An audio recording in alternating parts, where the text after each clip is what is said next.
International Human Rights Group gustong paimbestigahan ang pagkalambigit ni Davao City Mayor Rodrigo Duterte sa gingong mga summary execution sa Dakbayan. Si Nico Tubo sa report. Human Rights Watch nanawagan sa Philippine government nga imbestigahan ang kalambigitan ni Davao City Mayor Rodrigo Duterte sa mga summary killing sa Dakbayan. Giasoy sa grupo nga miabot na sa 1,000 ang napatay sa giingong death squad killings nga daw gipadayon gihapon og pag-endorso ni Duterte. Matud ni Pelem Kine, Deputy Asia Director sa International Human Rights Group, nga dili angay tugtan sa Philippine government nga ipaagi sa extrajudicial killings ang pagsulbad sa krimen.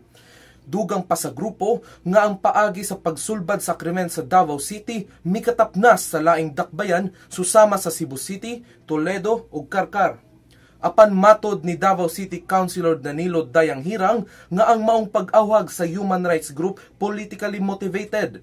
Dugang paniini nga nasayod si Duterte kung unsay maayo alang sa katawhan sa Davao. Si Mayor Duterte wala pa mitubag kabahin sa maong aligasyon. Nico Tubo, alang sa Sunstar Pilipinas.